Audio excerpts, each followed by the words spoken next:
네, 안녕하세요. 네, 오늘은 창세기 12장 이후에 있는 이런 말씀을 통해서 히브리 민족이 시작이라고 하는 제목으로 함께 나누겠습니다.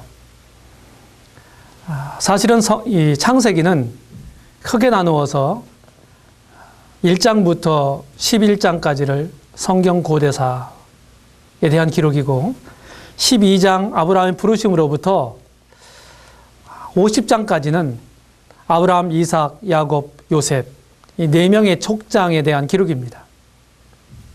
12장부터 이제 아주 중요한 하나님의 구속사적인 이런 중요한 일이 아브라함 소명으로 시작되는데 이것은 바로 히브리 민족, 즉 이스라엘의 시작을 알리는 것입니다. 그래서 오늘은 2시간에 걸쳐서 히브리 민족의 시작이라고 하는 제목으로 이스라엘에 관한 이런 전반적인 개요를 함께 말씀을 나누겠습니다. 이스라엘은 하나님의 구원사에 있어서 대단히 중요한 위치에 있습니다. 아브라함 언약은 무조건적인 약속을 주시고 다만 믿음만을 요구하시고 모세 언약은 회개를 요구하십니다. 본문에서 이제 자세하게 함께 나누겠습니다. 그래서 하나님을 믿고 순종하고 섬기는 일련의 신앙생활은 믿음의 원리에 의해서 지배하기 때문에 참된 신앙을 가지고 각자의 믿음 안에서 성장하여 하나님의 뜻을 완성하게 하는 이것이 이 2시간에 걸친 메시지의 목표가 되겠습니다. 그러면 19번째 시간을 시작하겠습니다.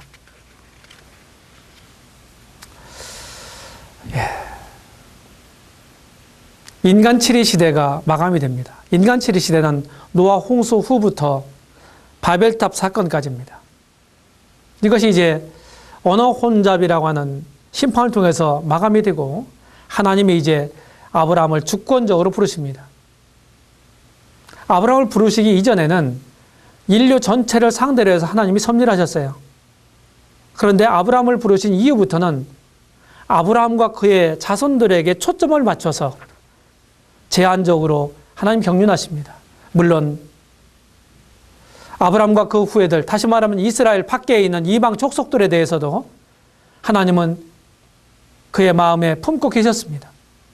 그럼에도 불구하고 실제적으로 아브라함과 그 후손들을 통해서 하나님이 집중적으로 그들에게 계시하시고 그들을 다루시고 섭리해 가셨습니다. 그리고 그들에게 무조건적인 약속을 주시고 그것과 그 주신 분에 대한 믿음을 기대하셨습니다. 이렇게 해서 이른바 약속의 시대를 시작으로 이스라엘 경륜이 시작된 것입니다. 하나님은 이스라엘이 온 인류에 대한 표본으로 그들을 다루시고 섭리하셨습니다. 창세기 12장부터 50장까지는 4명의 족장에 대한 기사로 채워집니다. 우리는 아브라함을 통해서 하나님의 주권을, 이삭을 통해서 하나님의 약속을, 야곱을 통해서 하나님의 은혜를, 그리고 요셉을 통하여 하나님의 섭리를 보게 됩니다.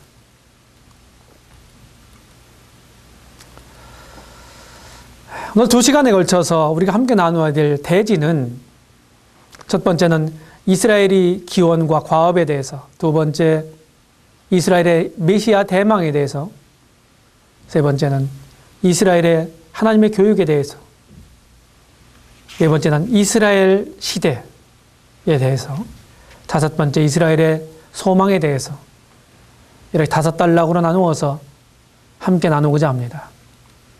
그럼 첫 번째 단락에서 이스라엘의 기원과 과업을 보겠습니다. 이스라엘은 하나님의 주권적인 아브라함의 부르심으로부터 시작되었습니다. 이미 말씀을 드린 것처럼 이스라엘은 온 인류의 표본이요 하나님의 샘플입니다.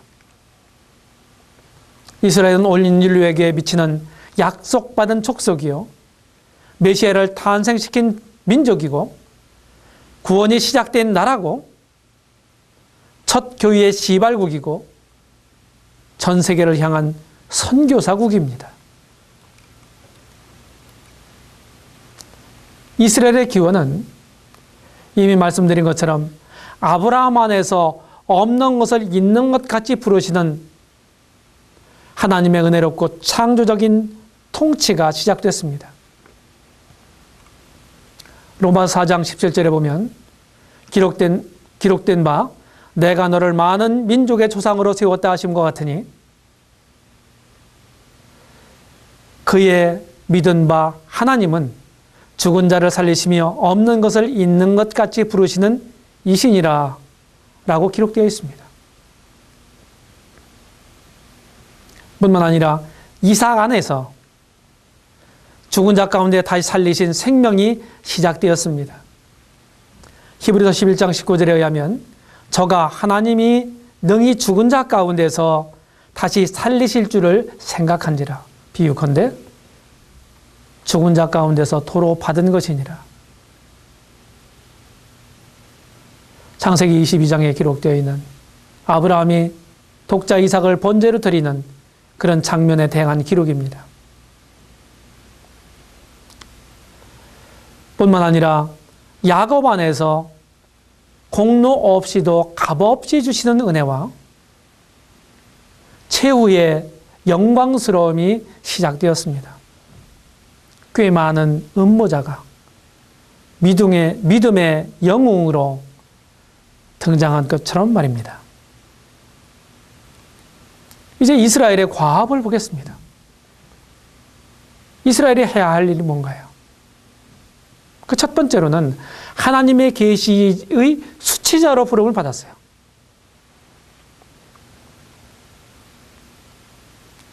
우리가 가지고 있는 성경 66권 중에 유대인들의 피가 흐르지 않는 순수한 이방인이 쓴 성경이 신약성경, 누가복음과 사도행전 이 두 권밖에 없습니다. 그리고 나머지 64권은 전부 유대인들에 의해서 기록됐습니다. 이스라엘은 하나님께서 우리 인생들을, 우리 인류를 위해서 주시는 하나님의 계시를 받는 사람들이었습니다. 하나님 계시의 수치자였습니다. 그래서 이스라엘 땅은 세계 구속자가 거하던 땅이었고 기독교의 발상지였습니다. 우리 주님께서 요한복음 4장 22절에서 말씀한 것처럼 구원이 유대인에게서 나면이라 이렇게 말씀하신 것처럼 말입니다. 이스라엘의 과업 두 번째는 그 하나님 계시를 받은 사람들로서 이제 거기에 머무르지 않고 그 하나님 계시를 다른 사람들에게 전달하는 전달자로 세움을 받았습니다. 이스라엘은 하나님의 정인과 선교사국입니다. 세계 복음화를 위해서 예비된 나라죠. 그래서 바울 당시에 세계 각처에 흩어져 있었던 디아스포라, 흩어진 유대인들의 회당을 교도부로 해서 다시 말하면 그 유대인들을 통해서 천하만국의 복음이 증거되었던 것입니다. 이것이 이스라엘이 가지고 있는 과업이에요. 그럼 오늘날 우리 영적으로 한번 교훈받도록 하겠습니다. 여러분, 이미 성문화된 기록되어 있는 하나님의 계시의 말씀인 성경을 여러분들 깨달으셨습니까? 알고 계신가요? 그러면 그것을 다른 사람, 자기만 갖고 있지 말고 다른 사람들에게 전달하는 사람들로 오늘날 우리들을 세우신 거예요. 과거 구약시대 때 이스라엘에게 주셨던 이 과업이 신약시대의 이 교회에게 주신 것입니다.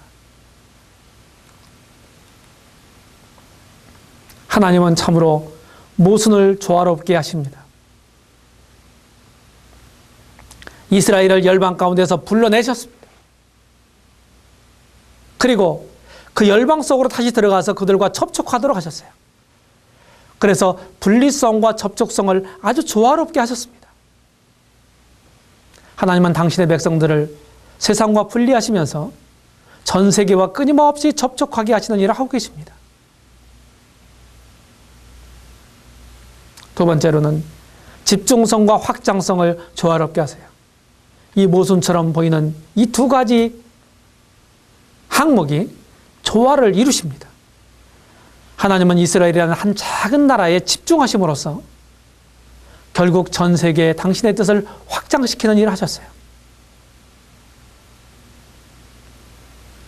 이스라엘에게 계속해서 하나님이 계시 주시고 복을 주시고 이렇게 하셨지 않습니까? 우리가 역사를 보게 되면 이스라엘은 전 세계에 흩어졌죠.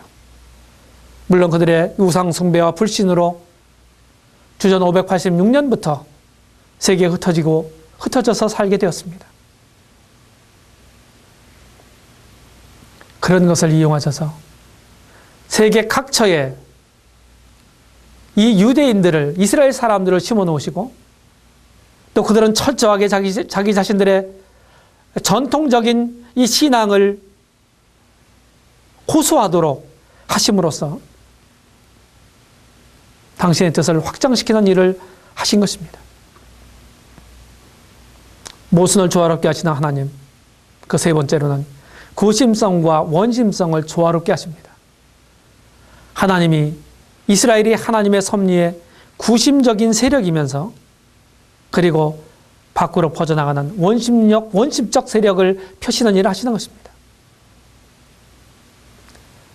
저는 구심력과 원심력을 생각합니다. 구심력이 한 가운데로, 한 지점으로 향해서 도는, 모아드는 힘이라고 한다면 원심력은 밖으로 퍼져나가는, 밖으로 튕겨나가는 힘을 말합니다. 상반되는 것 같지만 구심력이 강하면 강할수록 원심력도 더 그만큼 비례적으로 강해지게 됩니다. 하나님은 이와 같은 논리를 잘 알고 계셨을 것입니다. 뿐만 아니라 네 번째로 선민성과 보편성을 조화롭게 하세요. 이스라엘이 지상 선민이라고 말하지 않습니까? 특별하게 그들을 빼낸 사람들이다. 그래서 하나님은 특수 구원론인 선민주의와 만인 구원론인 보편주의를 모순되지 않도록 조화를 이루시는 것입니다. 이스라엘 사람들이 자기들이 지상 선민이라고 해서 마치 이방 사람들을 개돼지 취급했던 이런 시절이 있었어요. 그것은 사실은 잘못된 것입니다. 그들이 특별해서가 아니라 하나님이 작은 민족을 통해서 당신의 능력을, 당신의 어떠함을 드러내시기 위하셨습니다. 그래서 강대국들이 많고 더 나은 민족도 있었지만은 하나님이 그들을 사용하지 않고 이스라엘을 사용하셨다는 것입니다. 모순을 조화롭게 하시는 하나님 다섯 번째는 배타성과 포괄성을 조화롭게 하시죠. 하나밖에 없는 진리 자체가 이 배타주의를 표방합니다. 모든 사람을 구원으로 이끄는 포괄주의를 지향하고 있는 것입니다.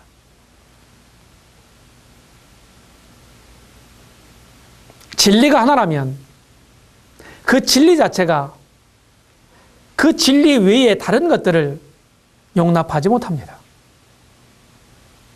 그것이 배타주의예요. 분별 없이 모든 것들을 전부 포용하는 그것 자체가 옳은 것만 아닙니다.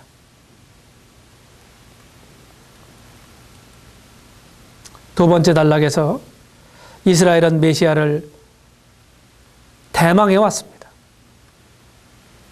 에레미야 31장 1절에서 나 여호와가 말하노라 그때 내가 이스라엘 모든 가족의 하나님이 되고 그들은 내 백성이 되리라고 말씀하셨어요. 그때에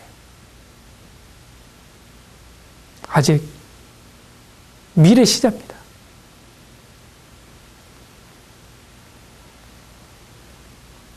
로마서 10장과 11장에 의하면 이스라엘은 아직도 불신 가운데 있는 상태로 남아 있습니다.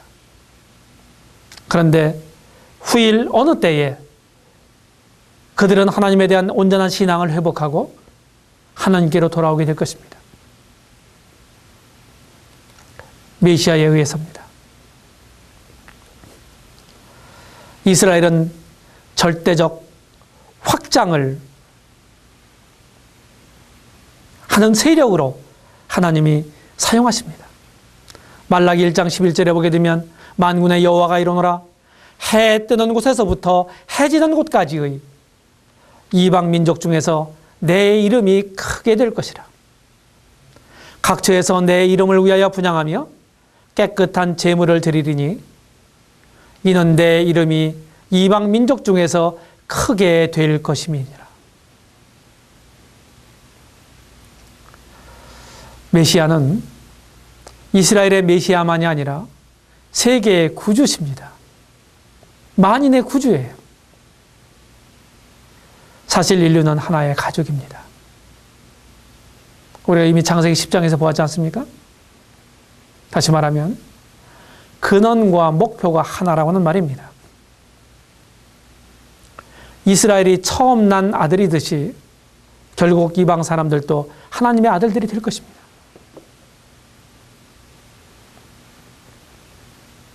이스라엘을 통해서 하나님은 해 뜨는 곳에서부터 해 지는 곳까지 이방 민족 중에서 내 이름이 크게 될 것이다. 하나님의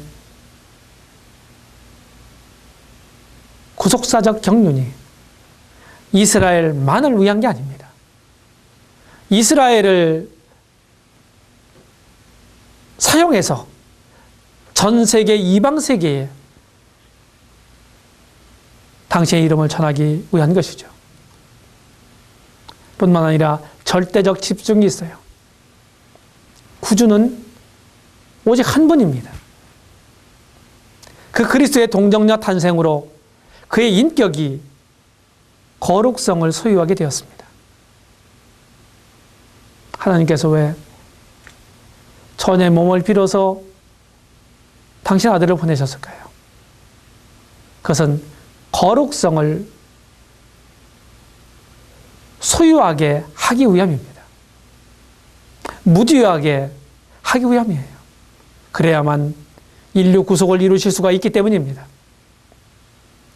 그의 사역을 위해서 인종적인 무제한성을 확보하게 되었어요. 왜? 동정녀 탄생이기 때문에. 그가 이론적으로는 메시아가 유대인 혈통에서 태어났다고 얘기하지만 사실은 실제적으로는 그렇지는 않죠. 어느 민족의 피가 흐르지 않습니다. 주 예수님은 그래서 모든 민족들을 포괄하는 무제한성을 확보하게 된 것입니다. 주 예수님은 유대인 어머니에게서 태어나고 유대 땅에서 자라고 유대 문화 아래서 살았지만은 엄격히 말해서 유대인이라고 말할 수는 없는 것입니다. 세계 구속자는 딱 한 분이십니다. 디모데후서 2장 5절에서 말씀하고 있어요. 그 어떤 신도, 어떤 종교도 우리를 구속할 수 없습니다. 그러나 메시아는 다윗의 후손이며 한 구주입니다. 사도행전 4장 12절에 보게 되면 다른 이로서는 구원을 얻을 수 없나니 천하 인간에게 구원을 얻을 만한 다른 이름을 주신 일이 없다고 선언했습니다. 하나님은 오직 한 구주에게 집중하고 계신 것입니다.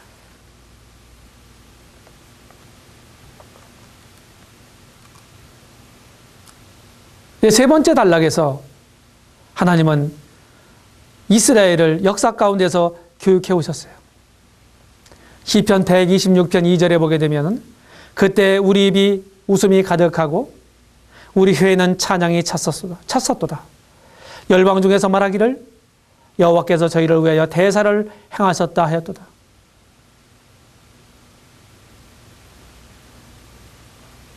이스라엘 12지파 중에 10지파 북왕국 이스라엘은 주전 722년에 아수르에 의해서 멸망됐습니다. 왜 멸망합니까? 우상 숭배, 바알 숭배를 그들이 했어요. 하나님을 그것은 반역했다는 의미입니다. 선자들을 보내서 계속해서 그들을 경고했습니다. 그럼에도 불구하고 그들은 돌이키지 않았어요. 그래서 아수르라고 하는 도구를 통해서 북왕국 이스라엘을 징벌하신 것입니다. 메시아의 혈통 유다, 남왕국 유다는 그보다 더 150여 년 더 지속됐습니다.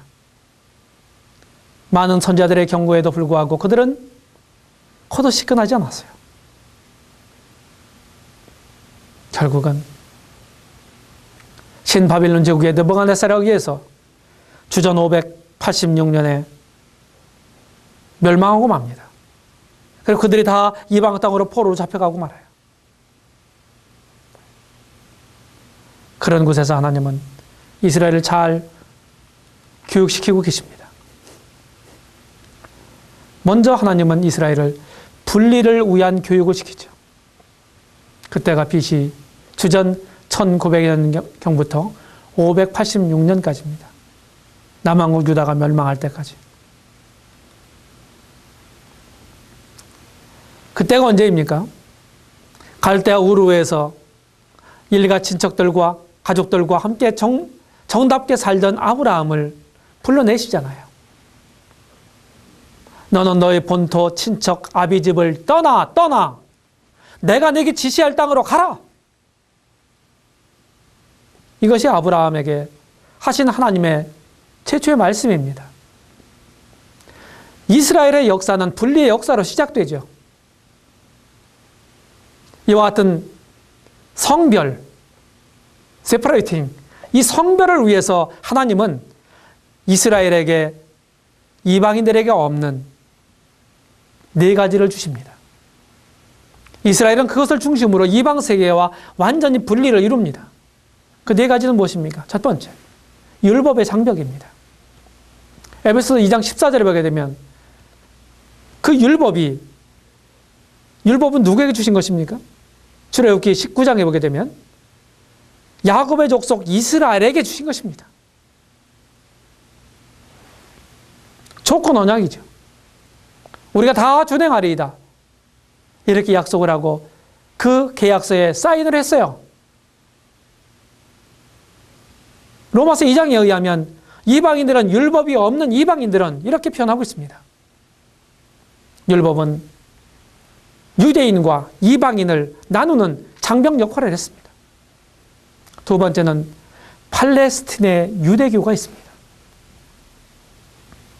구약의 여호와 하나님을 섬기는 이 유대교. 그리고 그들에게는 또 히브리어 구약 성경이 있었습니다.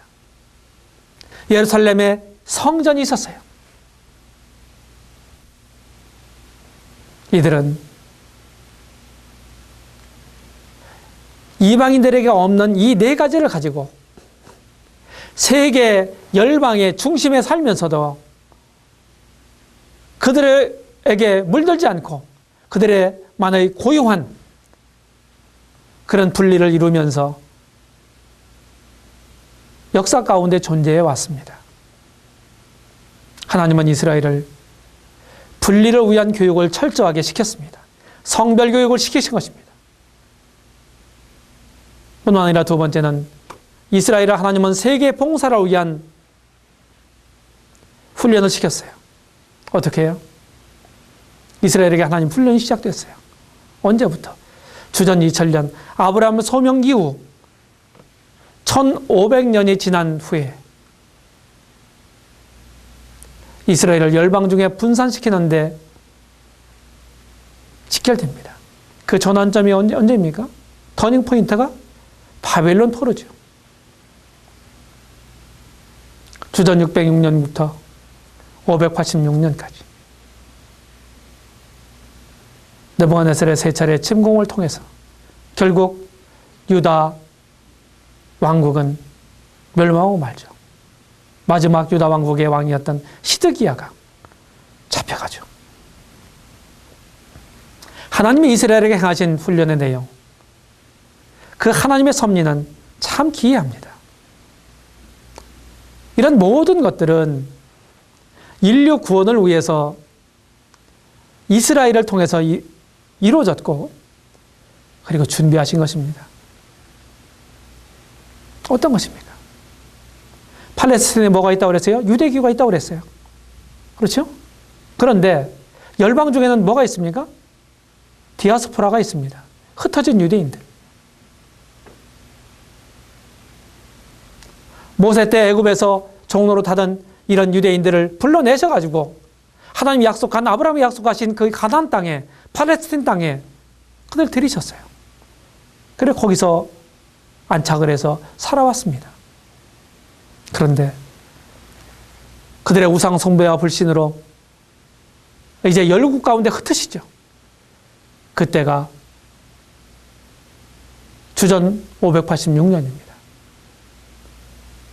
그 이후에 이제 스룹바벨과 에스라와 느헤미야에 의해서 세 차례 포로 귀환이 이루어지지만은 다 돌아온 게 아니에요. 그들은 그 인근 지역에서 다 흩어져 살고 있었어요. 점점 세계로 뻗어갔습니다. 근동 지역과 저 유럽 쪽과 아프리카 쪽과 이렇게 해서 세계 구속을 위한 하나님의 숨은 섭리가 들어있는 것입니다. 뿐만 아니라 유대인, 이스라엘, 예루살렘에는 성전이 있었죠. 그렇죠? 그 다음에 열방 중에는 뭐가 있었습니까? 회당이 있었습니다. 시나고그. 성인 유대인 남자 10명 이상이 되면 회당을 지었다고 합니다. 회당에 오면 언제든지 하나님 말씀을 읽을 수가 있었습니다. 하나님 말씀을 들을 수가 있었고 토론할 수가 있었습니다. 그리고 유대인들을 위한 히브리어 구약 성경이 있었죠. 그리고 주전 2세기경에 번역한 것으로 알려진 이방인들을 위한 히브리어로 된 원래 구약 성경을 헬라어로 번역한 70인역이 있습니다.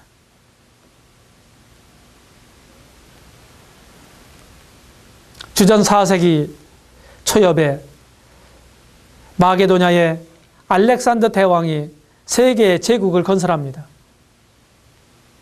그리고 자기 문화를 세계 곳곳에 세워놨어요. 심어놨습니다. 언어도 세계 공용어로 유통시켰습니다. 그로부터 약 2세기가 지난 다음에 구약성경, 히브리어로 된 구약성경을 세계 만인들이 읽을 수 있는 헬라어로 하나님의 섭리 가운데서 70여 명의 학자들에 의해서 번역이 되죠. 그것을 우리는 70인역이라고 얘기합니다. 이런 모든 것들이 세계 봉사를 위한, 온 세계 사람들을 섬기기 위한 이스라엘을 지금 훈련시키고 있는 것이죠. 정리하면 이스라엘은 이중 성향이 있습니다. 성전과 히브리어 구약 성경을 소유한 팔레스틴의 유대교는 비상한 중앙 집권적 세력입니다. 뿐만 아니라 반면에 회당과 70인역을 가지고 분산된 유대인들, 디아스포라는 팽창하는 세력이 돼서 확장에 전력한 세력이 되었습니다. 그러므로 모든 이스라엘 사람들은 하나님의 사자요 이방 세계의 선교사가 되었던 것입니다.